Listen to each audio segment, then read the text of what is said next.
يا ترى ليه معظمنا أو أغلبنا لما بنيجي نتفرج على أفلام بالإنجليش مش بنكون فاهمين الكلام اللي بيتقال، مع إن الكلام اللي بيتقال في مشاهد معينة ممكن يكون بسيط جدا وجمل بسيطة جدا، ومع ذلك برضو مش بنبقى فاهمين ده، لأن الأجانب بيعملوا حاجة اسمها اللينكينج، واللينكينج هو ربط الكلام ببعضه.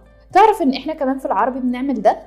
زي مثلا لما تقول لحد تعشى بشاي، هل أنت بتقوله تعالى اشرب شاي؟ أكيد لأ. ليه؟ عشان أنت شخص متمكن من اللغة بتاعتك، فبتبدأ أن أنت تلينك الكلام ببعضه.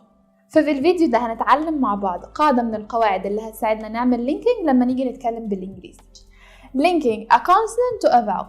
يعني إيه الكلام ده؟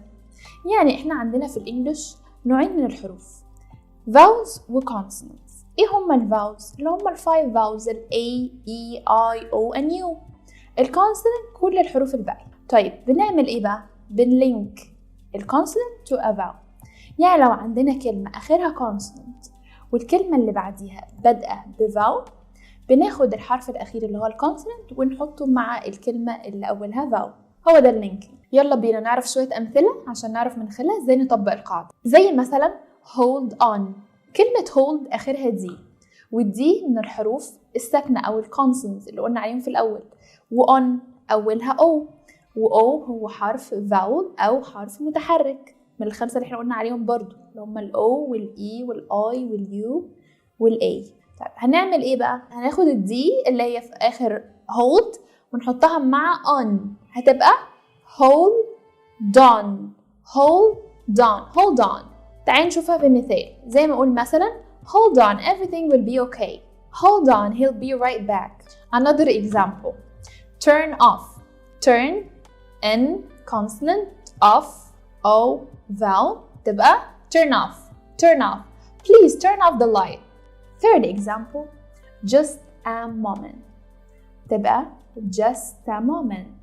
just a moment. For example, please just a moment, I'll be back soon.